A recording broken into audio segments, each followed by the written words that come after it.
start with an opening statement before moving on to questions. Great SEC game. I thought for the first 32 plus minutes, it was going back and forth. Obviously, it's a game of runs. In that first half, they were able to stretch the lead. Our guys were able to fight in the last 3 minutes to go into halftime. And that was a tremendous thing to go into halftime down 2.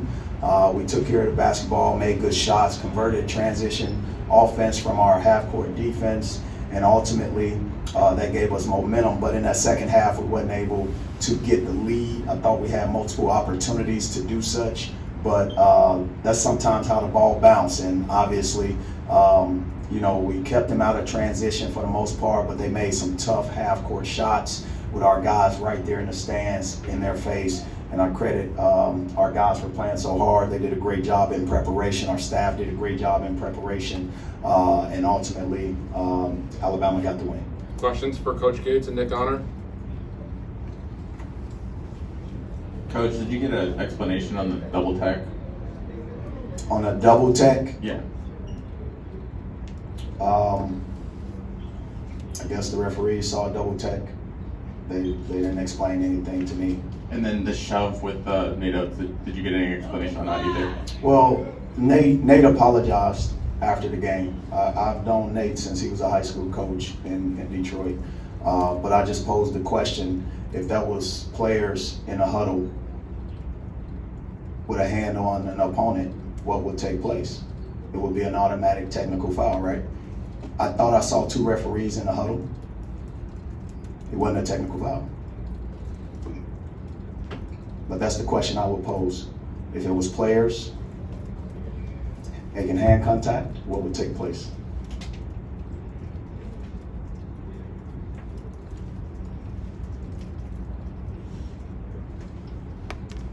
And just the overall physicality and chippiness of this game. I mean, what was behind that, do you think? The chippiness? Or just the physicality, the chippiness, all that stuff? I thought both teams was playing hard. Ultimately, our guys played hard. They played hard. And that's what the flow of the game presented. Ultimately, during those situations, you will want the ball to bounce in your favor, get more baskets or more free throws, but that wasn't the case. We came away with 0 free throws in the first half. You said it was a chippy game, right? Right? You said that, right? Yep. Correct? Mm-hmm. But we shot 0 free throws in the first half. So I don't know. Question in the back. Yeah, Coach, 19 points for Bates and 18 for Honor. Just talk about their performance tonight. Well, I thought Tamar Bates had been shooting the ball at a high level throughout the season. He's shooting 50% from 2, 50% from 3, 90% from the free throw line, and his stats are showing. I think he's playing with poise. His teammates are finding him in the right spots. He's not forcing anything other than that last shot that he missed that I thought was an opportunity for him to get to that line, but he wasn't able to draw the foul. You got to be a little bit more strong in there. Nick Honor, obviously going 4 for 9. I know he feels good to see that ball go in right there. Feels good to see that ball go in a little bit. I thought he had a level of focus to him, but being a coach's son, I think Nick is more critical on himself. He's worried about those 2 free throws he missed, and ultimately trying to come out with a win, which we did not. So Nick and Tamar played great, tremendous basketball. Another one in the back. Coach, since the time you've been in Missouri, how would you say your program has grown since your time? That's a good question. I appreciate that question. I think ultimately when it comes down to a head coach, we've been in the infant stages of building a program. And ultimately, when it comes down to it, you have to instill the spirit or even the identity of your team throughout a season. Many obstacles come about. So the growth of our team, looking at the off-season growth, trying to make sure that they're doing every little thing that adds to the value of performance is important. Our 8 core values are important. Them acclimating themselves to the academic part, but also balancing the rigors of training table or strength and conditioning and different things like that. So team building is very important. So the ultimate growth is in team building, making sure these guys continue to grow together, but also grow in our game plan. Question in the front. Coach, you were able to hold Mark Sears to 9 points, his season low. What was maybe your coaching game plan on him as maybe the Alabama's leading scorer this season? Sears played a great game, but other guys stepped up. When you look at Riley Griffin, he stepped up. When you look at Estrada, they stepped up and made some tough plays. I thought early in the game, Pringle had 10 points in that first half, and he was able to get some easy baskets. But when you have, the fulfillment of those, so they went 7 for 13. Those two guys who filled in for Sears, and Sears just still made a big three in that second half.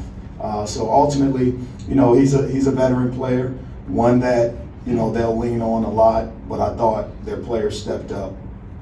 All right, a couple questions from Zoom.